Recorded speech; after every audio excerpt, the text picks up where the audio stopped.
ಮೊಬೈಲ್ನ ಟರ್ನ್ ಮಾಡಿ ನೋಡ್ಕೊರಿ ಸ್ವಲ್ಪ.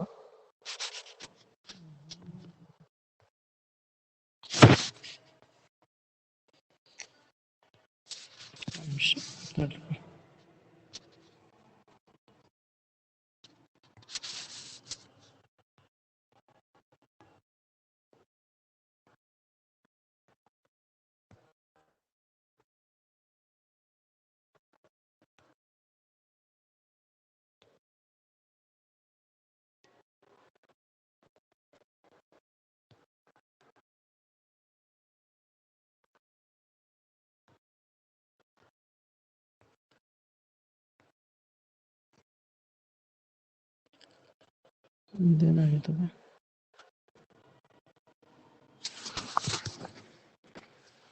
ಓಕೆ,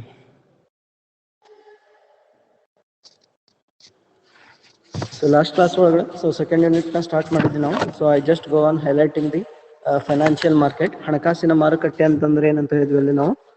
ಸೊ ಬ್ಯಾಂಕಿಂಗ್, ಇಲ್ಲಿ ನೋಡ್ಬಿಡ್ರಿ, ಫೈನಾನ್ಷಿಯಲ್ ಮಾರ್ಕೆಟ್ ಅಂದ್ರೇನು? So it is a place where financial instruments are traded ಅಂತ. ಹಣಕಾಸಿನ ದಾಖಲೆಗಳನ್ನ, ಕಾಗದ ಪತ್ರಗಳನ್ನ ವಿಲೇವಾರಿ ಮಾಡುವಂತ ಮಾರುಕಟ್ಟೆಗೆ ನಾವು ಹಣಕಾಸಿನ ಮಾರುಕಟ್ಟೆ ಅಂತ ಕರಿತೀವಿ. Who are the participants of the financial market ಅಂತಂದ್ರೆ, ಸೊ ಹಣಕಾಸಿನ ಮಾರುಕಟ್ಟೆಯಲ್ಲಿ ಯಾರು ಭಾಗವಹಿಸಿರ್ತಾರೆ ಅಂತಂದ್ರೆ ಯಾರು? So banking, non banking institutions, financial institutions, dealers, borrowers and lenders and investors, savers and agents are the participants in the financial market ಅಂತ. So these are the financial participants ಅಂತ. So ಯಾರು ಭಾಗವಹಿಸಿರ್ತಾರೆ ಹಣಕಾಸಿನ ಮಾರುಕಟ್ಟೆಯಲ್ಲಿ? ಸೊ ಯಾರು?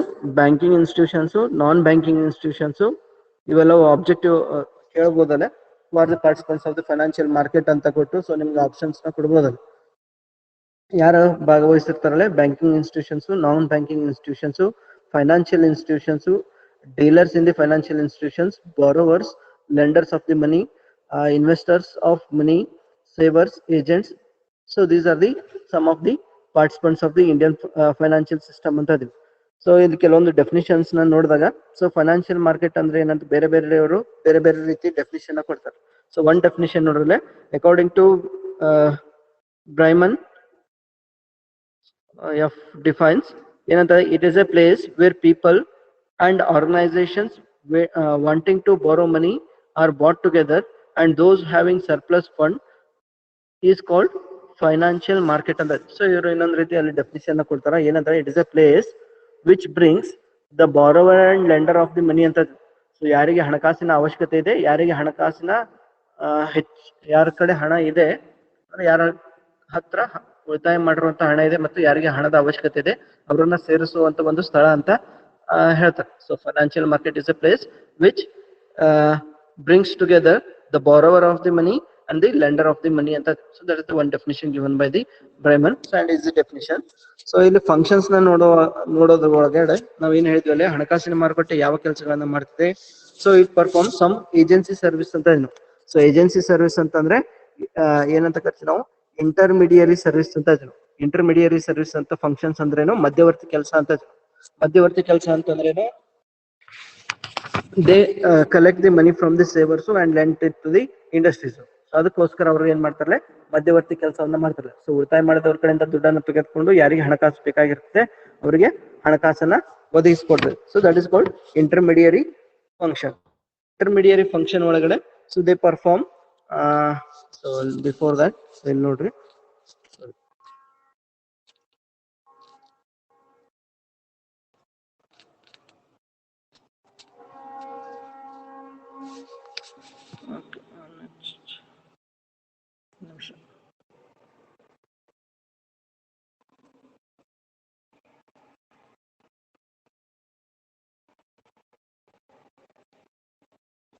ಇಲ್ಲಿ functions ನೋಡ್ತಾವ್ರಿ. ಏನೇನ್ function ಮಾಡ್ತಾರಲ್ಲ ಇಂಟರ್ಮೀಡಿಯೇಟ್ ಅಂದ್ರೆ ಮಧ್ಯವರ್ತಿ ಕೆಲಸದಲ್ಲಿ.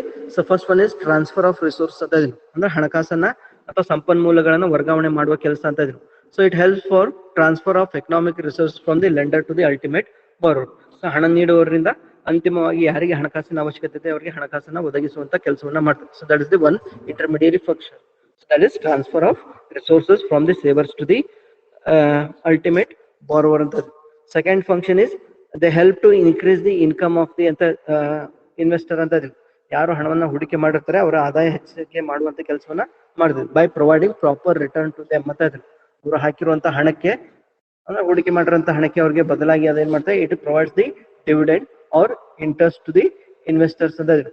So thereby it helps to increase the income of the people ಅಂತ ಇದ್ರು. ಸೊ ಜನರ ಉಳಿತಾಯವನ್ನ ಆದಾಯವನ್ನ ಹೆಚ್ಚುವಂತ ಕೆಲಸವನ್ನ ಅದು ಮಾಡ್ತದೆ. So that is the another function of the financial market. So ಒಂದು ಅಂಡರ್ ಇಂಟರ್ಮೀಡಿಯರಿ ಫಂಕ್ಷನ್, ಒಂದು ಟ್ರಾನ್ಸ್ಫರ್ ಆಫ್ ರಿಸೋರ್ಸಸ್ ಅಥವಾ ಟ್ರಾನ್ಸ್ಫರ್ ಆಫ್ ಫಂಡ್ ಅಂತ ಇದ್ವಿ ನಾವು. Second one is it helps to increase the income or standard of living ಅಂತಾನು ಕೂಡ ನೀವು ಹೇಳ್ಬೋದು.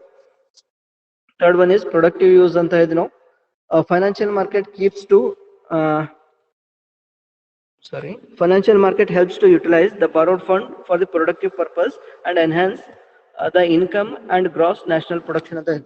ಸೊ ಉಳಿತಾಯ ಮಾಡಿರುವಂತಹ ಹಣವನ್ನ ಬೇರೆ ಬೇರೆ ಯೋಜನೆಗಳಲ್ಲಿ ಆದಾಯಯುತ ಯೋಜನೆಗಳಲ್ಲಿ ತೊಡಗಿಸೋದ್ರ ಮೂಲಕ ಸೊ ಆದಾಯ ಹೆಚ್ಚಿಸೋದ್ರಲ್ಲಿ ಮತ್ತು ದೇಶದ ಆರ್ಥಿಕ ವ್ಯವಸ್ಥೆ ಸುಧಾರಣೆ ಮಾಡೋದ್ರಲ್ಲಿ ಅವು ಏನ್ ಮಾಡ್ತಾವೆ, ಕಾಂಟ್ರಿಬ್ಯೂಟ್ ಮಾಡ್ತಾವಂತ ಇದ್ರು. So that is the what ever the collected money that is invested in a productive purpose ಅಂತ ಇದ್ರು. ಸೊ ಆ ಹಣವನ್ನು ಅವ್ರು ಏನ್ ಮಾಡ್ತಾರೆ, ಆ ಲಾಭ ಗಳಿಕೆಯಲ್ಲಿ ಬಳಕೆಯನ್ನ ಮಾಡ್ಲಾಗ್ತದೆ ಅಂತ. So that is third function. So fourth one ಏನಂತ ಹೇಳ್ತಾರೆ, so they help in capital formation ಅಂತ ಇದ್ರು. ಬಂಡವಾಳ ಕ್ರೋಢೀಕರಣ ಮಾಡುವಂತ ಕೆಲಸದಲ್ಲಿ ಸಹಾಯವನ್ನ ಮಾಡ್ತವೆ ಅಂತ ಇದ್ರು. ಸೊ ಯಾವುದೇ ಒಂದು ದೇಶ ಬೆಳವಣಿಗೆ ಆಗ್ಬೇಕಂದ್ರೆ so there is a need of capital investment ಅಂತ ಇದ್ರು. ಸೊ ಸ್ಥಿರ ಆಸ್ತಿಗಳಲ್ಲಿ bridges, road, transportation, dam, so ಈ ರೀತಿ ಮೂಲಭೂತ ಸೌಕರ್ಯಗಳಲ್ಲಿ ಹಣಕಾಸನ್ನ ಹೂಡಿಕೆ ಮಾಡುವಂತ ಅವಶ್ಯಕತೆ ಇರ್ತದೆ. ಸೊ ಆ ಮೂಲಭೂತ ಸೌಕರ್ಯಗಳಲ್ಲಿ ಹಣವನ್ನು ತೊಡಗಿಸ್ಬೇಕಂತಂದ್ರೆ ಇದರ್ is requirement of large capital ಅಂತ ಇದೆ. ಸೊ ದೊಡ್ಡ ಪ್ರಮಾಣದಲ್ಲಿ ಹಣಕಾಸು ಬೇಕಾಗ್ತದೆ. ಆ ದೊಡ್ಡ ಪ್ರಮಾಣದ ಹಣಕಾಸನ್ನ ಕ್ರೋಢೀಕರಣ ಮಾಡಿಕೊಡುವಂತ ಕೆಲಸವನ್ನ ಹಣಕಾಸಿನ ಸಂಸ್ಥೆಗಳು ಮಾಡಿಕೊಡ್ತವೆ ಅಂತ ಇದೆ. So they help in capital formation, ಬಂಡವಾಳ ಕ್ರೋಢೀಕರಣ ಮಾಡೋದ್ರಲ್ಲಿ ಸಹಾಯ ಮಾಡ್ತದೆ. ಯಾವ ರೀತಿ ಜನರಿಂದ ಉಳಿತಾಯವನ್ನ ಸಂಗ್ರಹಿಸೋದ್ರ ಮೂಲಕ, ಆಮೇಲೆ ಇನ್ಶೂರೆನ್ಸ್ ಪ್ರೀಮಿಯಂ ನ ಕಲೆಕ್ಟ್ ಮಾಡೋದ್ರ ಮೂಲಕ, ಸೊ ಈ ರೀತಿ ಬೇರೆ ಬೇರೆ ಮಾರ್ಗಗಳ ಮೂಲಕ ಅವು ಏನ್ ಮಾಡ್ತವೆ, ಜನರಲ್ಲಿ ಇರುವಂತಹ ಆದಾಯವನ್ನ ಉಳಿತಾಯವನ್ನ ಕ್ರೋಢೀಕರಣ ಮಾಡಿ ದೇಶದ ಆರ್ಥಿಕ ಬೆಳವಣಿಗೆ ಅವು ಏನ್ ಮಾಡ್ತವೆ, ಸಹಾಯವನ್ನ ಮಾಡ್ತವೆ ಅಂತ ಇತ್ತು. ಸೊ ಇಷ್ಟು ನೋಡ್ಕೊಡ್ರಿ.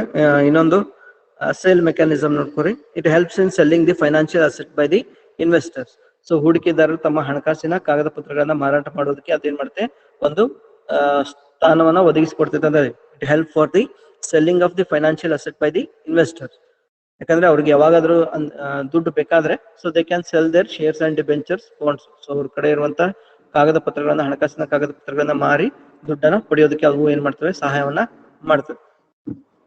ಅವೆಲ್ಲವೂ ಕೂಡ ಏನು ಇಂಟರ್ಮಿಡಿಯರಿ ಫಂಕ್ಷನ್ಸ್ ಅಂತ ಇದ್ರು, ಅಂದ್ರೆ ಮಧ್ಯವರ್ತಿ ಕೆಲಸ ಅಂತ ಹೇಳಿ.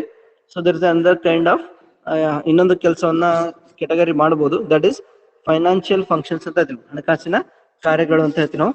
Under financial function, financial market ಏನ್ ಕೆಲಸ ಮಾಡ್ತವೆ ನೋಡ್ರಿ, ಎರಡು ಪ್ರಕಾರದ ಕೆಲಸಗಳನ್ನ ಹಣಕಾಸಿನ ಸಂಸ್ಥೆಗಳು ಮಾಡ್ತವೆ. ಒಂದು ಮಾರುಕಟ್ಟೆ ಮಾಡ್ತದೆ ಅಂತ ಇದ್ರು, ಒಂದು ದೇ ಆಕ್ಟ್ ಆಸ್ ಎ ಇಂಟರ್ಮಿಡಿಯರಿ ಅಂತ ಇದ್ರು, ಮಧ್ಯವರ್ತಿ ಕೆಲಸವನ್ನ ಮಾಡ್ತವೆ. ಜೊತೆಗೆ ಇನ್ನೊಂದು ಹಣಕಾಸಿನ ಸೇವೆಗಳನ್ನ ಹಣಕಾಸಿನ ನಿರ್ವಹಣೆ ಮಾಡ್ತದೆ. ಸೊ ಎರಡು ಕಾರ್ಯಗಳನ್ನ ಮಾಡ್ತದೆ. ಅದರಲ್ಲಿ ಮತ್ತೆ ಬೇರೆ ಬೇರೆ ಕಾರ್ಯಗಳನ್ನ ನೋಡಿದ್ವಿ. ಅಂಡರ್ ಇಂಟರ್ಮಿಡಿಯರಿ ಫಂಕ್ಷನ್ ಒಳಗಡೆ ಏನ್ ಕೆಲಸ ಮಾಡುತ್ತೆ ಅಂಡರ್ ಅನ್ನೋದನ್ನ ನೋಡಿದ್ವಿ ನಾವು. ಇಂಟರ್ಮಿಡಿಯರಿ ಫಂಕ್ಷನ್ ಒಳಗಡೆ ಏನ್ ಕೆಲಸ ಮಾಡುತ್ತೆ, ಅದು ಟ್ರಾನ್ಸ್ಫರ್ ಆಫ್ ದಿ ರಿಸೋರ್ಸ್ ಅಂತ ಇದ್ವಿ ನಾವು, increasing the income level, then productive utilization of the funds, then capital formation, price determination, sale mechanism, information ಅಂತಂದ್ರೆ ನಾವು it provides the information to the various segments. So ಬೇರೆ ಬೇರೆ ಹಣಕಾಸಿನ ಮಾರುಕಟ್ಟೆಯಲ್ಲಿ ಬೇರೆ ಬೇರೆ ಪಾರ್ಟಿಸಿಪೆಂಟ್ಸ್ ಗೆ ಅದೇನ್ ಮಾಡುತ್ತೆ, ಬೇರೆ ಬೇರೆ ವಿಷಯಗಳನ್ನ ಹಂಚಿಕೆ ಮಾಡುವಂತ ಕೆಲಸವನ್ನ ಮಾಡುತ್ತೆ. ಸೊ ರಿಗಾರ್ಡಿಂಗ್ ಕಸ್ಟಮರ್ಸ್ ಇರ್ಬೋದು, ರಿಗಾರ್ಡಿಂಗ್ ಫೈನಾನ್ಷಿಯಲ್ ಪೊಸಿಷನ್ ಇರ್ಬೋದು, ಅಥವಾ ಮಾರ್ಕೆಟ್ ಕಂಡೀಷನ್ ಇರ್ಬೋದು, ಎಕ್ಸೆಟ್ರಾ. ಸೊ ಅವುಗಳ ಬಗ್ಗೆ ಅದೇನ್ ಮಾಡುತ್ತೆ, ಮಾಹಿತಿಗಳನ್ನ ಹಂಚಿಕೆಯನ್ನ ಮಾಡ್ತದೆ. ಸೊ ಇನ್ನೊಂದು ಕೆಟಗರಿ ಫಂಕ್ಷನ್ಸ್ ಏನಂತ ಇದ್ವಿ ನಾವು, ಫೈನಾನ್ಷಿಯಲ್ ಫಂಕ್ಷನ್ಸ್ ಅಂತ ಇದೀವಿ. ಅಂಡರ್ ಫೈನಾನ್ಷಿಯಲ್ ಫಂಕ್ಷನ್ ಒಳಗಡೆ ಏನ್ ಕೆಲಸ ಮಾಡ್ತಾವಲ್ಲ, first function is providing funds ಅಂತ ಇದೀವಿ. ಪ್ರೊವೈಡಿಂಗ್ ಫಂಡ್ಸ್ ಅಂತಂದ್ರೆ ಹಣಕಾಸನ್ನ ಪೂರೈಸುವುದು ಅಂತ ಇದ್ವಿ. So when the funds is provided to the borrower, it helps them to carry out their investment plans ಅಂತ ಇದೀವಿ. ಸೊ ಅಂದ್ರೆ ಯಾರಿಗೆ ಹಣಕಾಸು ಬೇಕಾಗಿರ್ತದೆ ಅವರಿಗೆ ಹಣಕಾಸನ್ನು ಒದಗಿಸಿದಾಗ ಅವ್ರು ತಮ್ಮ ಯೋಜಿತ ಕಾರ್ಯಗಳನ್ನು ನಿರ್ವಹಣೆ ಮಾಡೋದಕ್ಕೆ ಸಾಧ್ಯ ಆಗ್ತದೆ ಅಂತ. So that is the one function, financial function provided by the financial market, that is it provides funds to the borrower to continue with their project ಅಂತ. ಸೊ ಅವ್ರು ಏನು ಯೋಜನೆ ಹಾಕಿಕೊಂಡಿರ್ತಾರೆ, ಯಾವ ವ್ಯವಹಾರವನ್ನ ಮಾಡ್ಬೇಕು ಅನ್ಕೊಂಡಿರ್ತಾರೆ, ಆ ಯೋಜನೆಯನ್ನ ಮುಂದುವರಿಸೋದಕ್ಕೆ ಹಣಕಾಸನ್ನು ಅದು ಒದಗಿಸಿ ಕೊಡ್ತದೆ ಅಂತ. ಸೆಕೆಂಡ್ ಫಂಕ್ಷನ್ ಏನಂತ ನೋಡಿದ್ವಿ ಅಲ್ಲೇ, ಪ್ರೊವೈಡಿಂಗ್ ಅರ್ನಿಂಗ್ ಅಸೆಟ್ಸ್ ಅಂತ ಇದ್ವಿ. ಪ್ರೊವೈಡಿಂಗ್ ಏನ್ earning asset. So earning asset ಅಂದ್ರೇನು? ಆದಾಯ ಗಳಿಸುವಂತ ಆಸ್ತಿಗಳನ್ನ ಒದಗಿಸುವುದು ಅಂತ ಇದು. So this will help the investor to earn the wealth by deploying the asset into productive ventures. So ತಮ್ಮಲ್ಲಿರುವಂತಹ ಆಸ್ತಿಗಳಂತಂದ್ರೇನು? ಸೊ ಅದು ಬಿಲ್ಡಿಂಗ್ ಇರ್ಬೋದು ಅಥವಾ ಮಷಿನರೀಸ್ ಇರ್ಬೋದು, ಅವುಗಳನ್ನ ಆದಾಯ ಗಳಿಸುವಂತ ಯೋಜನೆಗಳಲ್ಲಿ ತೊಡಗಿಸೋದ್ರ ಮೂಲಕ ಲಾಭ ಗಳಿಸೋದಕ್ಕೆ ಅದೇನ್ ಮಾಡ್ತದೆ? ಸಹಾಯವನ್ನ ಮಾಡ್ತದೆ ಅಂತ ಇದೆ. So it helps the investor to earn the wealth by deploying assets in the productive ventures ಅಂತ ಇದೆ. ಸೊ ಥರ್ಡ್ ಫಂಕ್ಷನ್ ಏನಂದ್ರೆ ಪ್ರೊವೈಡಿಂಗ್ ಲಿಕ್ವಿಡಿಟಿ ಅಂತ ಇದೆ. ಸೊ ಲಿಕ್ವಿಡಿಟಿ ಅಂದ್ರೇನು? Conversion of hard securities into cash ಅಂತ ಇದೆ. ಸೊ ಭದ್ರತೆಗಳಂತ ಶೇರ್ಸ್, ಡಿಬೆಂಚರ್ಸ್, ಬಾಂಡ್ಸ್ ಏನಿದು, ಸೊ ಅವುಗಳನ್ನ ಮಾರಾಟ ಮಾಡಿ ಹಣವನ್ನ ಪಡೆಯೋದಕ್ಕೆ ಏನಂತ ಕರಿತೀವಿ ನಾವು? ದ್ರವತ್ವವನ್ನು ಒದಗಿಸೋದಂತ ಹೇಳ್ತೀವಿ ಅಥವಾ ಲಿಕ್ವಿಡಿಟಿ ಅಂತ ಹೇಳಿದ್ವಿ ನಾವು. So financial market provides liquidity to the investors. ಯಾವ ರೀತಿ ಅಂದ್ರೆ, when the funds provided for trading, it helps the trader to maintain the liquidity in the market ಅಂತ ಇದೆ. So when the funds is provided for trading ಅಂದ್ರೆ ವ್ಯಾಪಾರಕ್ಕಾಗಿ, so that helps in trader to maintain the liquidity in the market. So ಅಂದ್ರೆ ಮಾರುಕಟ್ಟೆಯಲ್ಲಿ ದ್ರವತ್ವವನ್ನು ನಿರ್ವಹಣೆ ಮಾಡೋದಕ್ಕೆ ಅಥವಾ ನಿಯಂತ್ರಣ ಮಾಡೋದಕ್ಕೆ, ಅದನ್ನ ಮೇಂಟೈನ್ ಮಾಡ್ಕೊಂಡು ಹೋಗೋದಕ್ಕೆ ಅದೇನು ಮಾಡುತ್ತೆ? ಸಹಾಯವನ್ನ ಮಾಡ್ತದೆ ಅಂತ ಹೇಳ್ತೀವಿ. ಸೊ ಇಷ್ಟು ಏನು? So these are the functions of financial market ಅಂತ ಇದ್ರು. ಫಂಕ್ಷನ್ಸ್ ಆಫ್ ಫೈನಾನ್ಷಿಯಲ್ ಮಾರ್ಕೆಟ್ ನ ಏನ್ ಮಾಡಿದ್ವಿ ಅಲ್ಲಿ? ಎರಡು: ಇಂಟರ್ಮಿಡಿಯರಿ ಫಂಕ್ಷನ್ಸ್, ಇನ್ನೊಂದು ಫೈನಾನ್ಷಿಯಲ್ ಫಂಕ್ಷನ್ಸ್. ಸೊ ಎರಡನ್ನು ಕೂಡ ನೋಡ್ಕೊರಲ್ಲ. ಸೊ ನೆಕ್ಸ್ಟ್ ಏನಿದ್ರಲ್ಲೇ classification of the financial market, ಹಣಕಾಸಿನ ಮಾರುಕಟ್ಟೆಯನ್ನ ಯಾವ ರೀತಿ ನಾವು ವಿಂಗಡಣೆ ಮಾಡಬಹುದು. ಸೊ ಮುಖ್ಯವಾಗಿ 3 ವಿಂಗಡಣೆಯನ್ನ ಮಾಡಿದೀವಿ ನಾವು. ಸೊ ಇವನ್ನೇ ಎಕ್ಸ್ಪ್ಲೇನ್ ಮಾಡಿದ್ರೆ ಸಾಕು ನೀವು ಅಲ್ಲೇ. So financial market can B categorized into 3 types. One is primary market, money market. Second one is capital market. Third one is forex market, foreign exchange market ಅಂತ ಕರಿತೀವಿ ನಾವು forex market ಗೆ. So forex ಅಂದ್ರೆ ಏನು? Foreign exchange market ಅಂತ ಕರಿತೀವಿ ನಾವು. So 3 ಕೆಟಗರಿಯಾಗಿ ಫೈನಾನ್ಷಿಯಲ್ ಮಾರ್ಕೆಟ್ ನ ಡಿವೈಡ್ ಮಾಡಿದ್ವಿ. ಒಂದು money market, second one is capital market, another one is forex market. So ನೆನ್ಪಿಟ್ಕೋರಿ, ಹಣದ ಮಾರುಕಟ್ಟೆ ಅಂತ ಕರಿತೀವಿ ನಾವು ಮನಿ ಮಾರ್ಕೆಟ್ ಅಂತಂದ್ರೆ. ಕ್ಯಾಪಿಟಲ್ ಮಾರ್ಕೆಟ್ ಅಂದ್ರೆ ಬಂಡವಾಳ ಮಾರುಕಟ್ಟೆ. ಫಾರೆಕ್ಸ್ ಮಾರ್ಕೆಟ್ ಅಂತಂದ್ರೆ ಸೊ ವಿದೇಶಿ ವಿನಿಮಯ ಮಾರುಕಟ್ಟೆ ಅಂತ ಕರಿತೀವಿ. So let us study. So what is money market, what is capital market, what is forex market, and what are the who are the participants of the money market, capital market, foreign exchange market, and what are the instruments which are traded in the foreign exchange market.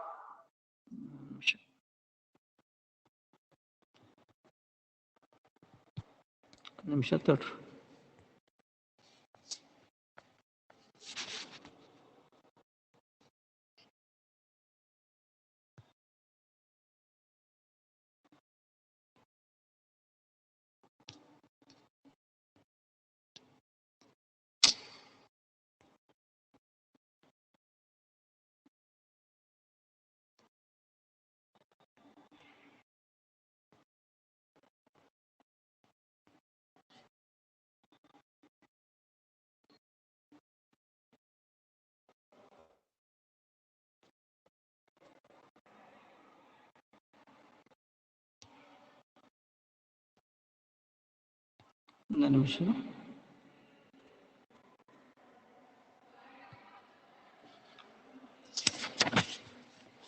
Okay, so ಇಲ್ಲಿ chart ನ ನೋಡ್ರಿ.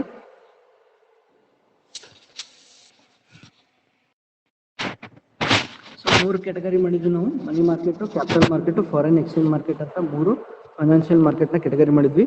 So money market ಒಳಗಡೆ ಯಾರು participants ಇರ್ತಾರೆ ಅಥವಾ participants of the money market ಅಂದ್ರೆ, ಒಂದು ICD, repo, short term loan market, commercial papers, certificate of deposit, commercial bill market, treasury bill market, call money market. So these are the instruments of ಯಾವುದು money market ಅಂತ. ಹಣಕಾಸಿನ ಮಾರುಕಟ್ಟೆ ಅಥವಾ ಹಣದ ಮಾರುಕಟ್ಟೆಯ ಭಾಗಿದಾರರು ಅಂತ ಹೇಳ್ಬೋದು, ಅಥವಾ ಅದರ ಕಾಗದ ಪತ್ರಗಳಂತನೂ ಕೂಡ ಕರಿಬಹುದು. ಅದ್ರ ಭಾಗಿದಾರರು ಅಂತಾನು ಕರಿತೀವಿ ನಾವು, ಕಂಪೋನೆಂಟ್ ಅಂತಾನು ಕರಿತೀವಿ. ಅದರ ಅಡಕಗಳು, ಅಂಶಗಳು ಏನ್ ಕೇಳಿದ್ರು ಸೇವೆ ಪಾಯಿಂಟ್ಸ್ ನ ಎಕ್ಸ್ಪ್ಲೇನ್ ಮಾಡ್ರಲ್ಲೇ. ಸೊ ಮನಿ ಮಾರ್ಕೆಟ್ ಒಳಗಡೆ ಯಾರು ಕಂಡು ಬರ್ತಾರೆ ಅಥವಾ which are the instruments which are traded in the money market, ಹಣದ ಮಾರುಕಟ್ಟೆಯಲ್ಲಿ ವಿನಿಮಯವಾಗುವಂತ ಕಾಗದ ಪತ್ರಗಳು ಯಾವುವು ಅಥವಾ ಹಣಕಾಸಿನ ಕಾಗದ ಪತ್ರಗಳು ಯಾವುವು ಅಂತಂದ್ರೆ, ಒಂದು ICD ಅಂತ ಇದೀವಿ ನಾವು. ಸೊ ಇಂಟರ್ನ್ಯಾಷನಲ್ ಕಮರ್ಷಿಯಲ್ ಡಿಪಾಸಿಟ್ಸ್ ಅಂತ ಹೇಳ್ತೀವಿ ನಾವು. Repo, short term loan market, commercial papers, certificate of deposit, commercial bill market, commercial bills ಅಂತ ಹೇಳ್ತೀವಿ ನಾವು. ಅಥವಾ ದೆನ್ ಟ್ರೆಜರಿ ಬಿಲ್ಸ್, ಕಾಲ್ ಮನಿ,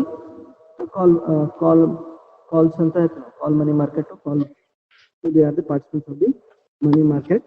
ಸೊ ಇಲ್ಲೇ ನೋಡ್ರಿ, ಕ್ಯಾಪಿಟಲ್ ಮಾರ್ಕೆಟ್ ನಾವು ಏನ್ ಮಾಡ್ತೀವಿ, 2 ಕ್ಯಾಟಗರಿ ಮಾಡ್ತೀವಿ.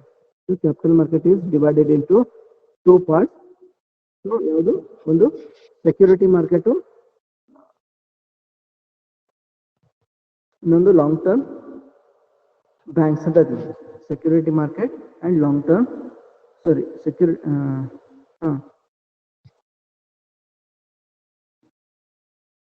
Security market and long term banks ಅಂತ ಕ್ಯಾಟಗರಿ ಮಾಡ್ತೀವಿ ನಾವು. ಅಂಡರ್ ಸೆಕ್ಯೂರಿಟಿ ಮಾರ್ಕೆಟ್ ಒಳಗೆ primary or new market and secondary market. So security market ಏನಂತ ಮತ್ತೆ 2 ಕ್ಯಾಟಗರಿ ಮಾಡ್ತೀವಿ, ಒಂದು primary market and secondary market. whereas long term banks ಏನಂತ ಮಾಡ್ತೀವಿ ನಾವು ಅಲ್ಲಿ, so financial investment banks, PSY banks, corporate banks ಅಂತ ಈ ರೀತಿ ಕ್ಯಾಟಗರಿ ಮಾಡ್ತೀವಿ. ಸೊ ನಮಗೆ important. So these are the components. ನಾವು ಪ್ರೈಮರಿ ಮಾರ್ಕೆಟ್, ಆಮೇಲೆ primary market and secondary market. So primary market ಮತ್ತೆ ಸೆಕೆಂಡರಿ ಮಾರ್ಕೆಟ್ ನಮಗೆ important. So what are the primary market ಅಂದ್ರೇನು, ಸೆಕೆಂಡರಿ ಮಾರ್ಕೆಟ್ ಅಂದ್ರೇನು, ಪ್ರೈಮರಿ ಮಾರ್ಕೆಟ್ ಇನ್ಸ್ಟ್ರೂಮೆಂಟ್ಸ್ ಯಾವು, secondary market instruments ಯಾವು, primary market participants ಯಾರು, secondary market participants ಯಾರು ಅನ್ನೋದನ್ನ so ನಾವು ಹೋಗೋಣ. ಸೊ ಇದು ಕ್ಯಾಟಗರಿ ನೆನಪಿರಲಿಲ್ಲ, ಪ್ರೈಮರಿ ಮಾರ್ಕೆಟ್, ಸೆಕೆಂಡರಿ ಮಾರ್ಕೆಟ್, ಆಮೇಲೆ foreign exchange market. So they are the components of the financial market ಅಂತ ಇದೆ.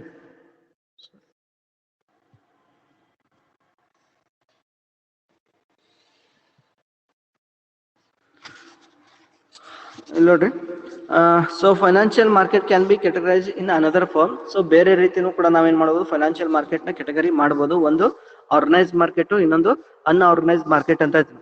ಸೊ ಸಂಘಟಿತ ಮಾರುಕಟ್ಟೆ ಮತ್ತು ಅಸಂಘಟಿತ ಮಾರುಕಟ್ಟೆ ಅಂತ ಕರಿತೀವಿ ನಾವು. ಸಂಘಟಿತ ಮಾರುಕಟ್ಟೆ ಅಂತಂದ್ರೇನು, ಸೊ ಇಲ್ಲಿ ನೋಡ್ರಿ, ಆರ್ಗನೈಸ್ಡ್ ಮಾರ್ಕೆಟ್ ಅಂದ್ರೆ, so organized financial market is a financial market where there is a high degree of institutionalization, instrumentalization and regulations governing the financial dealing, and which is subject to of the RBI and other regulating bodies ಅಂತ. So ಅಂದ್ರೇನು, organised ಅಂದ್ರೇನು, ಸಂಘಟಿತ ಮಾರುಕಟ್ಟೆ ಅಂತ ವಲಯ ಅಂತ ಕರಿತೀವಿ ನಾವು. ಸಂಘಟಿತ ಅಂತಂದ್ರೇನು, ಯಾವಾಗ ಸಂಘಟಿತ ಅಂತ ಕರಿತೀವಿ ನಾವು, when there is a existence of certain rules and regulations ಅಂತ ಇದ್ನು, when there is a existence of controlling body. So ಹಣಕಾಸಿನ ವ್ಯವಹಾರಗಳನ್ನ ಅಥವಾ ಹಣಕಾಸಿನ ಸಂಸ್ಥೆಯ ಕಾರ್ಯಚಟುವಟಿಕೆಯನ್ನು ನೋಡ್ಕೊಳ್ಳೋದಕ್ಕೆ ಒಂದು ನಿರ್ದಿಷ್ಟವಾದಂತ ನೀತಿ ನಿಯಮಗಳು ಮತ್ತು ಆ ನೀತಿ ನಿಯಮಗಳನ್ನ ಜಾರಿಗೆ ತರೋದಕ್ಕೆ ಒಂದು ನಿರ್ದಿಷ್ಟವಾದಂತ ಸಂಸ್ಥೆ ಇದ್ದಾಗ ಅದಕ್ಕೇನಂತ ಕರಿತೀವಿ ನಾವು, ಸಂಘಟಿತ ವಲಯ ಅಂತ ಕರಿತೀವಿ ನಾವು. ಸೊ ಒಂದು ವೇಳೆಯಲ್ಲಿ ಹಣಕಾಸಿನ ಕಾರ್ಯಚಟುವಟಿಕೆಗಳನ್ನ ನಿಯಂತ್ರಣ ಮಾಡೋದಕ್ಕೆ ಅಥವಾ ಸಂಸ್ಥೆಗಳನ್ನ ನಿಯಂತ್ರಣ ಮಾಡೋದಕ್ಕೆ ಯಾವುದೇ ನೀತಿ ನಿಯಮಗಳು ಇಲ್ಲ, ಅಥವಾ ಅದನ್ನ ನಿಯಂತ್ರಣ ಮಾಡೋದಕ್ಕೆ ಒಂದು ಏನಂತಾರೆ ಜವಾಬ್ದಾರಿಯುತ ಸಂಸ್ಥೆ ಇಲ್ಲ ಅಂತಂದಾಗ ಅದಕ್ಕೆ ಏನಂತ ಕರಿತೀವಿ ನಾವು, ಅಸಂಘಟಿತ ವಲಯ ಅಂತ ಕರಿತೀವಿ. So it is called unorganised sector ಅಂತ ಇದ್ರು. Here the financial market in India, the Indian financial system in India is controlled by RBI ಅಂತ ಇದ್ರು. Bank of India, that is the Central Bank of India, will control the functioning of the Indian financial system ಅಂತ ಇದ್ರು. So ಹಣಕಾಸಿನ ಮಾರುಕಟ್ಟೆ ಇರ್ಬೋದು, ಹಣಕಾಸಿನ ವ್ಯವಸ್ಥೆ ಇರ್ಬೋದು, ಸೊ ಅದಕ್ಕೆ ಸಂಬಂಧಪಟ್ಟಂತ ನೀತಿ ನಿಯಮಗಳನ್ನ ಜಾರಿಗೆ ತರೋದು, ಅದಕ್ಕೆ ಸಂಬಂಧಪಟ್ಟಂತ ಸಂಸ್ಥೆಗಳನ್ನ ಸ್ಥಾಪನೆ ಮಾಡೋದಿರ್ಬೋದು, ಕಾಯ್ದೆಗಳನ್ನ ಜಾರಿಗೆ ತರೋದಿರ್ಬೋದು. So everything is governed by RBI ಅಂತ ಇದ್ರು. ಸೊ ಆರ್ಗನೈಸ್ಡ್ ಮಾರ್ಕೆಟ್ ಅಂತ ಕರಿತೀವಿ. So suppose if the financial market is under the control of RBI, then it is called organized market. If the financial market is not under the control of RBI, it is called unorganized financial market ಅಂತ ಇದೆ. So ಈಸಿಯಾಗಿ ಹೇಳ್ಬೋದಲ್ಲ, ಯಾವ ಮಾರುಕಟ್ಟೆ ಏನು ಕೇಂದ್ರ ಬ್ಯಾಂಕಿನಿಂದ ನಿಯಂತ್ರಿಸಲ್ಪಡುತ್ತದೆ ಅದಕ್ಕೆ ಏನಂತ ಕರಿತೀವಿ ನಾವು, ಸಂಘಟಿತ ವಲಯ ಅಂತ ಕರಿತೀವಿ. ಯಾವ ಮಾರುಕಟ್ಟೆ ಕೇಂದ್ರ ಬ್ಯಾಂಕಿನ ನಿಯಂತ್ರಣದಲ್ಲಿ ಇಲ್ಲ, ಅದು ಅಸಂಘಟಿತ ವಲಯ ಅಂತ ಹೇಳ್ತೀವಿ. ಸೊ ಇಲ್ಲಿ ನೋಡ್ರಿ, ಸೊ ಅದನ್ನೇ ಮೀನಿಂಗ್ ಎರಡನ್ನು ಕೊಟ್ಟಿದ್ದಾರೆ. Let us see what are the constituents of the financial market. ಹಣಕಾಸಿನ ಮಾರುಕಟ್ಟೆಯ ಭಾಗಿದಾರರು ಅಂತ ಹೇಳ್ತೀವಿ ನಾವು. So who are the participants of the financial market. So ಇಲ್ಲಿ 3 ಕ್ಯಾಟಗರಿ ಮಾಡಿದ್ವಿ. ಇಲ್ಲಿ ಬೇರೆ ಆರ್ಗನೈಸ್ಡ್ ಅನ್ಆರ್ಗನೈಸ್ಡ್ ಅಂತ ಕ್ಯಾಟಗರಿ ಮಾಡಿದಾಗ ಸೊ ಒಟ್ಟಿನಲ್ಲಿ ಹಣಕಾಸಿನ ಮಾರುಕಟ್ಟೆಯಲ್ಲಿ ಯಾರ್ಯಾರು ಭಾಗವಹಿಸಿರ್ತಾರೆ ಅಂತಂದ್ರೆ ಸೊ ನೋಡ್ತಾ ಹೋಗ್ರಲ್ಲೇ ಪ್ರೈಮರಿ ಮಾರ್ಕೆಟ್ ಅಂತ ಇದ್ರು, ಪ್ರಾಥಮಿಕ ಮಾರುಕಟ್ಟೆ ಅಂತ ಹೇಳ್ತೀವಿ. Second component or participant is secondary market, so ಪೂರಕವಾದ ಮಾರುಕಟ್ಟೆ ಅಂತ ಕರಿತೀವಿ. So primary market, secondary market ಅಂದ್ರೆ ಪೂರಕವಾದ ಮಾರುಕಟ್ಟೆ. So third one is money market, ಹಣದ ಮಾರುಕಟ್ಟೆ. Fourth one is capital market, that is ಬಂಡವಾಳದ ಮಾರುಕಟ್ಟೆ. ಆಮೇಲೆ ಡೆಟ್ ಮಾರ್ಕೆಟ್, ಇಕ್ವಿಟಿ ಮಾರ್ಕೆಟ್, ಷೇರು ಮಾರುಕಟ್ಟೆ ಅಂತ ಹೇಳ್ತೀವಿ. ಫೈನಾನ್ಷಿಯಲ್ ಸರ್ವಿಸ್ ಮಾರ್ಕೆಟ್, ಹಣಕಾಸಿನ ಸೇವೆಗಳ ಮಾರುಕಟ್ಟೆ. ಡಿಪಾಸಿಟರಿ ಮಾರ್ಕೆಟ್, ಠೇವಣಿಗಳನ್ನ ಸ್ವೀಕರಿಸುವ ಮಾರುಕಟ್ಟೆ. Non depository market. So these are the ಏನಂತ ಹೇಳ್ತೀವಿ ನಾವು constituents of the financial market, ಹಣಕಾಸಿನ ಮಾರುಕಟ್ಟೆಯ ಭಾಗಿದಾರ ಅಂತ. So I repeat once again. So ಯಾರ್ಯಾರು ಭಾಗಿದಾರ ಅಂತಂದ್ರೆ ಸೊ ನೆನ್ಪಿಟ್ಕೊರಿ, ಆಪ್ಷನ್ ಒಳಗಡೆ ಕೊಡ್ಬೋದು ನಿಮ್ಗೆ ಆಬ್ಜೆಕ್ಟಿವ್ ಟೈಪ್ ಒಳಗಡೆ. ಹಣಕಾಸಿನ ಮಾರುಕಟ್ಟೆಯಲ್ಲಿ ಯಾರು ಭಾಗಿದಾರ ಅಂತಂದ್ರೆ ಕಾನ್ಸ್ಟಿಟ್ಯೂಯೆಂಟ್ಸ್ ಅನ್ಬೋದು, ಘಟಕಗಳಂತ ಕರಿಬಹುದು, ಅಥವಾ ಪಾರ್ಟಿಸಿಪೆಂಟ್ಸ್ ಅಂತ ಕೂಡ ನೀವು ಕಾಂಪೋನೆಂಟ್ಸ್ ಅಂತ ಕೂಡ ಕರಿಬಹುದು. ಸೊ ಯಾರು ಇರ್ತಾರಲ್ಲ ಹಣಕಾಸು ಮಾರುಕಟ್ಟೆ? Primary market, secondary market, money market, capital market, debt market, equity market, financial service market, depository market, non depository market. So ಈಸಿನೇ ಇದಾವೆ. ಸೊ ಏನು ಅಲ್ಲಿ ಕ್ಯಾಪಿಟಲ್ ಮಾರ್ಕೆಟ್ ಒಳಗೆ ಕಂಪೋನೆಂಟ್ಸ್ ಪಾರ್ಟ್ಸ್ ನ ಮಾಡಿದ್ವಿ. ಸೊ ಅದು ಜೊತೆಗೆ ಸಾಲದ ಮಾರುಕಟ್ಟೆ ಅಂದ್ರೆ ಡೆಟ್ ಮಾರ್ಕೆಟ್ ಅಂದ್ರೆ ಸಾಲ ಮಾರುಕಟ್ಟೆ. ಇಕ್ವಿಟಿ ಮಾರ್ಕೆಟ್ ಅಂದ್ರೆ ಇಕ್ವಿಟಿ ಶೇರ್ಸ್ ಗಳನ್ನ ಮಾರಾಟ ಮಾಡುವಂತ ಮಾರುಕಟ್ಟೆ, ದಟ್ ಇಸ್ ಷೇರು ಮಾರುಕಟ್ಟೆ ಅಂತ ಕರಿದ್ವಿ. Equity market, financial service market, depository market, non depository market. These are the constituents of the financial market ಅಂತ ಹೇಳ್ತೀವಿ. ವೇಟ್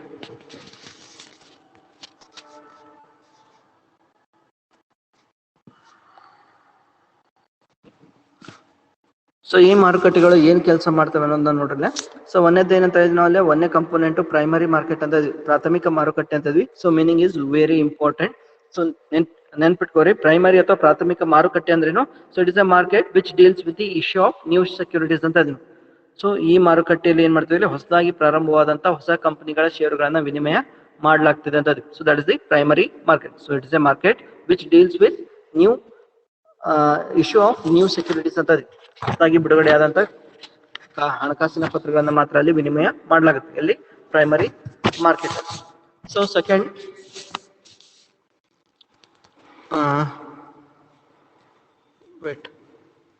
ಸೆಕೆಂಡರಿ ಮಾರ್ಕೆಟ್ ಅನ್ನು ನೋಡ್ರಲ್ಲ. ಸೆಕೆಂಡರಿ ಮಾರ್ಕೆಟ್ ಅಂದ್ರೆ ಪೂರಕ ಮಾರುಕಟ್ಟೆ ಅಂತ ಹೇಳಿದ್ವಲ್ಲೇ. So it is a market which deals with existing securities ಅಂತ. ಈಗಾಗಲೇ ಬಿಡುಗಡೆ ಆದಂತ ಭದ್ರತೆಗಳನ್ನ ಇಲ್ಲಿ ವಿನಿಮಯ ಮಾಡಲಾಗ್ತಿದೆ ಅಂತ. ಇಲ್ಲಿ ಪೂರಕ ಮಾರುಕಟ್ಟೆ. So that is the secondary market. So it is a market where existing securities are traded. So example secondary marketing is nothing but stock market ಅಂತ. ಶೇರು ಮಾರುಕಟ್ಟೆಗೆ ನಾವು ಸೆಕೆಂಡರಿ ಮಾರ್ಕೆಟ್ ಅಂತ ಕರಿತೀವಿ. ಸೊ ಆಲ್ರೆಡಿ ಇಶ್ಯೂ ಆದಂತ securities ನ ಅಲ್ಲಿ ಮಾರಾಟ ಮಾಡ್ತೀವಿ. ಸೊ ಹೊಸದಾಗಿ ಪ್ರಾರಂಭವಾದಂತ ಫಸ್ಟ್ ಟೈಮ್ ಇಶ್ಯೂ ಸೆಕ್ಯೂರಿಟೀಸ್ ನ ಮಾರಾಟ ಮಾಡುವಂತ ಮಾರುಕಟ್ಟೆಗೆ ಏನಂತ ಕರಿತೀವಿ ನಾವು? ಪ್ರೈಮರಿ ಮಾರ್ಕೆಟ್ ಅಂತ ಕರಿತೀವಿ. Primary means first. ಸೊ ಇಲ್ಲಿ ನೋಡ್ರಿ, third type of market is money market ಅಂತ ನೋಡಿದ್ವಿ ನಾವು. ಮನಿ ಮಾರ್ಕೆಟ್ ಅಂದ್ರೆ ಹಣದ ಮಾರುಕಟ್ಟೆ ಅಂತ. is a market which deals with the short term securities ಅಂತ. ಅಲ್ಪಾವಧಿ ಸಾಲವನ್ನ ನೀಡುವಂತ, ಅಲ್ಪಾವಧಿ ಹಣಕಾಸಿನ ಭದ್ರತೆಗಳನ್ನ ವಿನಿಮಯ ಮಾಡುವಂತ ಮಾರುಕಟ್ಟೆಗೆ ನಾವು ಮನಿ ಮಾರ್ಕೆಟ್ ಅಥವಾ ಹಣದ ಮಾರುಕಟ್ಟೆ ಅಂತ ಕರಿತೀವಿ. So it's a market which deals with short term securities and short term loans ಅಂತ ಆಯ್ತು. So that is the money market. So fourth one is capital market ಅಂತ ನಾವು. ಕ್ಯಾಪಿಟಲ್ ಮಾರ್ಕೆಟ್ ಅಂದ್ರೆ it's a market which deals with the long term funds. So ದೀರ್ಘಾವಧಿ ಸಾಲವನ್ನ ಒದಗಿಸುವ ಮಾರುಕಟ್ಟೆ ಅಂತ ಹೇಳ್ತೀವಿ ನಾವು. ಕ್ಯಾಪಿಟಲ್ ಮಾರ್ಕೆಟ್ ಅಂದ್ರೆ ಬಂಡವಾಳ ಮಾರುಕಟ್ಟೆ. So it deals with long term finance and long term financial instruments. So that is the capital market. So fifth one is debt market. ಸಾಲದ ಮಾರುಕಟ್ಟೆ ಅಂತ ಹೇಳ್ತೀವಿ ನಾವು, ಅಥವಾ ಡೆಟ್ ಮಾರ್ಕೆಟ್ ಅಂತ ಕೊಟ್ಟಿದ್ದಾರೆ ಕನ್ನಡ ಒಳಗೂ ಕೂಡ. So the market where funds are borrowed and lent is known as debt market ಅಂತ. ಸಾಲವನ್ನ ನೀಡುವಂತ ಮಾರುಕಟ್ಟೆಗೆ ಡೆಟ್ ಮಾರ್ಕೆಟ್ ಅಂತ ಕರಿತೀವಿ. ಇಕ್ವಿಟಿ ಮಾರ್ಕೆಟ್ ಅಂದ್ರೆ it's a market where ownership of the securities are issued and subscribe is known as equity market. So ಷೇರುಗಳ ಮಾಲೀಕತ್ವವನ್ನು ಬದಲಾವಣೆ ಮಾಡುವಂತ ಮಾರುಕಟ್ಟೆಗೆ ಏನಂತ ಕರಿತೀವಿ ನಾವು? ಇಕ್ವಿಟಿ ಮಾರ್ಕೆಟ್ ಅಂತ ಕರಿತೀವಿ. So it is a market where ownership of securities are issued and subscribe. So ಅದರ ಷೇರುಗಳ ಅಥವಾ ಭದ್ರತೆಗಳ ಮಾಲೀಕತ್ವವನ್ನು ನೀಡುವ ಮತ್ತು ಪಡೆಯುವ ಮಾರುಕಟ್ಟೆಗೆ ಏನಂತ ಕರಿತೀವಿ ನಾವು? ಇಕ್ವಿಟಿ ಮಾರ್ಕೆಟ್ ಅಂತ ಕರಿತೀವಿ. So then financial service market. Financial service market service ಅಂದ್ರೆ ಸೇವೆಗಳನ್ನ ನೀಡುವಂತ ಮಾರುಕಟ್ಟೆಯಲ್ಲಿ, ಹಣಕಾಸಿನ ಸೇವೆಗಳನ್ನ ನೀಡುವ ಮಾರುಕಟ್ಟೆ. The market which provides the financial services like ATM service, credit card, etc. So is known as financial service market. The participants are the commercial banks. So ಸಾಮಾನ್ಯವಾಗಿ commercial banks ಗಳು ನೀಡುವಂತ ಎಲ್ಲ ಸೇವೆಗಳು ಕೂಡ ಏನಾಗ್ತವೆ, ಫೈನಾನ್ಷಿಯಲ್ ಸರ್ವಿಸ್ ಅಂತ consider ಆಗ್ತವೆ. And they come under the financial service market. So financial service ಅಂದ್ರೇನು, ಮಾರ್ಕೆಟ್ ಅಂದ್ರೇನು? So it is a market where financial service are lent and subscribed ಅಂತ ಇದ್ರು. ಸೊ ಹಣಕಾಸಿನ ಸೇವೆಗಳನ್ನು ನೀಡುವ ಮತ್ತು ಪಡೆಯುವ ಮಾರುಕಟ್ಟೆಗೆ ಹಣಕಾಸಿನ ಸೇವಾ ಮಾರುಕಟ್ಟೆ ಅಂತ ಕರಿತೀವಿ. ಅದು ATM ಫೆಸಿಲಿಟಿ ಇರ್ಬೋದು, ಡೆಬಿಟ್ ಕಾರ್ಡ್ ಇರ್ಬೋದು, ಕ್ರೆಡಿಟ್ ಕಾರ್ಡ್ ಇರ್ಬೋದು, ಇನ್ಶೂರೆನ್ಸ್ ಸರ್ವಿಸ್ ಇರ್ಬೋದು, ಡಿವಿಡೆಂಡ್ ಕಲೆಕ್ಷನ್ ಇರ್ಬೋದು, ಹೌದಾ, ಅಡ್ವೈಸರಿ ಸರ್ವಿಸಸ್ ಇರ್ಬೋದು, etcetera.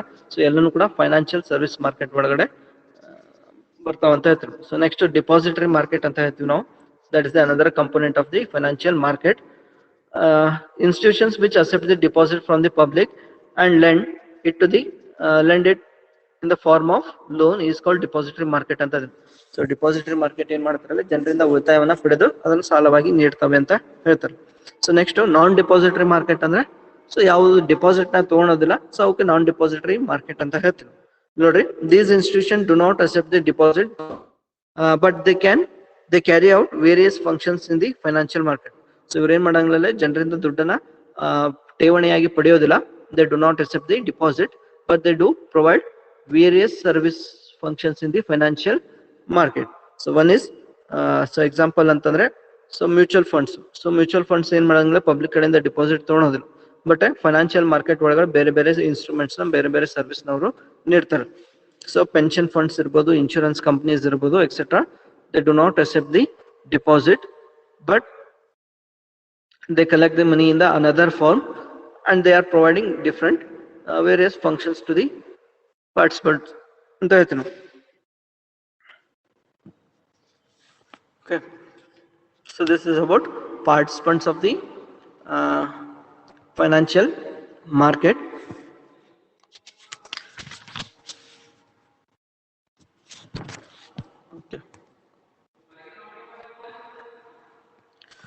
So say this diagram, the components of the classification of money. So ನಾವು ಪ್ರೈಮರಿ ಮಾರ್ಕೆಟ್ ಅಂದ್ರೇನು, ಸೊ ಎಲ್ಲಾನು ಮೀನಿಂಗ್ ಅನ್ನ ನೋಡ್ಕೊಂಡ್ವಿ.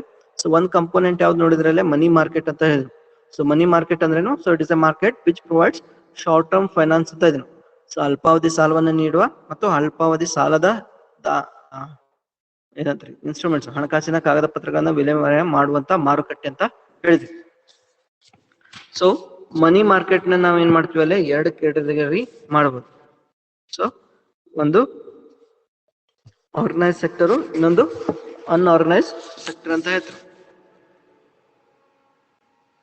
ನೋಡ್ರಿ, ಸೊ ಮನಿ ಮಾರ್ಕೆಟ್ ನ ಏನ್ ಮಾಡ್ಬೋದು, ಎರಡು ರೀತಿ ಕ್ಯಾಟಗರಿ ಮಾಡಿರಬಹುದು. ಒಂದು ಆರ್ಗನೈಸ್ ಸೆಕ್ಟರ್, ಇನ್ನೊಂದು ಅನ್ಆರ್ಗನೈಸ್ ಸೆಕ್ಟರ್ ಅಂತ ಇದ್ವಿ. ಸೊ ಆರ್ಗನೈಸ್ಡ್ ಅಂದ್ರೇನು, ಸಂಘಟಿತ ಮತ್ತು ಅಸಂಘಟಿತ ಅಂತ ಇದ್ವಿ. ಸಂಘಟಿತ ಅಂದ್ರೇನು, which under the control of RBI. Unorganised ಅಂತಂದ್ರೆ which is not under the control of RBI. Organise sector ಅಂತಂದ್ರೆ ಏನ್ ಬರ್ತಾರೆ, ಯಾರು ಬರ್ತಾರೆ, ರಿಸರ್ವ್. ಸೊ ಯಾರು ಪಾರ್ಟಿಸಿಪೆಂಟ್ಸ್ ಆರ್ಗನೈಸ್ ಸೆಕ್ಟರ್ ಒಳಗಡೆ ಅಂತಂದ್ರೆ RBI, State Bank of India, of the State Bank of India. So ಬೇರೆ ಬೇರೆ ಇರ್ತದೆ, State Bank of Mysore, Maharashtra, Andhra. So ಈ ರೀತಿ ಬೇರೆ ಬೇರೆ ಸಬ್ಸಿಡರೀಸ್ ಅದಾವಲ್ಲ State Bank. So all are comes under the organise sector. So Reserve Bank ಇರ್ಬೋದು, State Bank of India, subsidiaries of State Bank of India. So all the nationalized banks which are nationalized banks, so large private sector scheduled banks, cooperative banks, the small private sector banks, etc. So these are the participants of the organized sector. Unorganized sector ಒಳಗಡೆ ಯಾರು ಬರ್ತಾರೆ, ಮನಿ lenders. ಅಸಂಘಟಿತ ವಲಯದ ಯಾರು ಬರ್ತಾರೆ ಅಂತಂದ್ರೆ ನೆನ್ಪಿಟ್ಕೋರಿ. ಅಸಂಘಟಿತ ಅಂದ್ರೆ ಅವರು ಯಾರ ನಿಯಂತ್ರಣದಲ್ಲೂ ಇರೋದಿಲ್ಲ. ಸೊ ಮನಿ ಲೆಂಡರ್ಸ್, ಇಂಡಿವಿಜುವಲ್ ಮನಿ ಲೆಂಡರ್ಸ್ ಅಂತ ಇದೆ. ಸೊ ನೀವು ಸಾಮಾನ್ಯವಾಗಿ ಸಾಲ ದುಡ್ಡನ್ನ ಪಡಿಬೇಕಂದ್ರೆ ಏನ್ ಮಾಡ್ತಾರೆ, ಬೇರೆ ಬೇರೆ ವ್ಯಕ್ತಿಗಳ ಕಡೆಯಿಂದ ದುಡ್ಡನ್ನ ತಗೊಂತಾರೆ. ಬ್ಯಾಂಕ್ಸ್ ಕಡೆಯಿಂದ ಸಾಲ ಪಡೆದ್ರೆ ಅದು ಆರ್ಗನೈಸ್ ಸೆಕ್ಟರ್. ನಿಮ್ಗೆ ಗೊತ್ತಿರುವಂತ ವ್ಯಕ್ತಿಗಳ ಹತ್ರ ಬಡ್ಡಿ ವ್ಯವಹಾರ ಮಾಡ್ತಾ ಇರ್ತಾರೆ. ಸೊ ಅವ್ರ ಕಡೆ ದುಡ್ಡು ತಗೊಂಡ್ರೆ ಅದಕ್ಕೆ ಅನ್ಆರ್ಗನೈಸ್ ಸೆಕ್ಟರ್ ಅಂತ ಆಯ್ತು. ಸೊ ಅವು ಸರ್ಕಾರದ ಕೇಂದ್ರ ಬ್ಯಾಂಕಿನ ನಿಯಂತ್ರಣದಲ್ಲಿ ಇರುವುದಿಲ್ಲ ಅಂತ ಹೇಳ್ತಾರೆ. ಸೊ ಮನಿ ಲೆಂಡರ್ಸ್ ಇರ್ಬೋದು, ಇಂಡಿಜಿನಸ್ ಬ್ಯಾಂಕರ್ಸ್ ಇರ್ಬೋದು, non banking institutions like non banking institutions, financial intermediates like chit funds, ನಿಧಿ ಎಕ್ಸೆಟ್ರಾ. ಸೊ ಚಿಟ್ ಫಂಡ್ ಮಾಡ್ಕೊಂಡಿರ್ತಾರಲ್ಲ, ಸೊ ಅವರು ಕೂಡ ಸಾಲವನ್ನ ನೀಡ್ತಾರೆ. ಅದು ಕೂಡ ಅನ್ಆರ್ಗನೈಸ್ ಸೆಕ್ಟರ್ ಅಂತ ಹೇಳ್ತಾರೆ. ಸೊ ಅವ್ರು ಮೋಸ ಮಾಡಿದ್ರೆ ಸೊ RBI ಅದನ್ನ ನಿಯಂತ್ರಣ ಮಾಡೋಕೆ, ನ್ಯಾಯ ಒದಗಿಸೋದಕ್ಕೆ ಬರೋದಿಲ್ಲ. ಸೊ ಚಿಟ್ ಫಂಡ್ ಇರ್ಬೋದು, ನಿಧೀಸ್ ಇರ್ಬೋದು. So these are the some of the components of money market.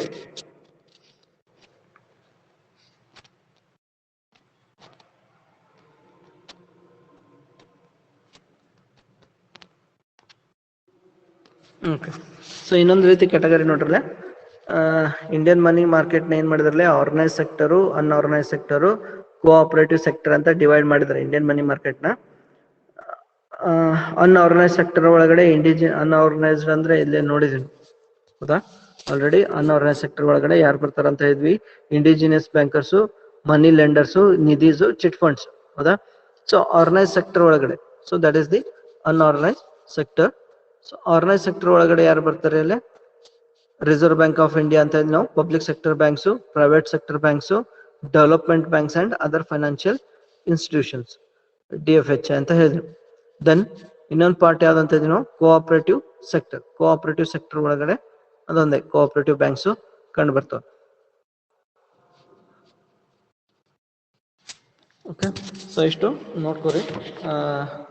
So ಮನಿ ಮಾರ್ಕೆಟ್ನ ಏನು ಮಾಡಿದ್ವಿ ನಾವು, 2 ಕ್ಯಾಟಗರಿ ಮಾಡಿದ್ವಿ. ಈಗ ಸ್ಟಾರ್ಟ್ ಆಯ್ತಾ ಕ್ಲಾಸ್? ಓಕೆ, ಕ್ಲಾಸ್ ಇದೆ, ಜಾಯ್ನ್ ಆಗ್ರಿ. ಸೊ ನೆಕ್ಸ್ಟ್ ಕ್ಲಾಸ್ ಒಳಗಡೆ so will complete the money market. So capital ಮಾರ್ಕೆಟ್ನ ಸ್ಟಾರ್ಟ್ ಮಾಡೋಣ. ಓಕೆ.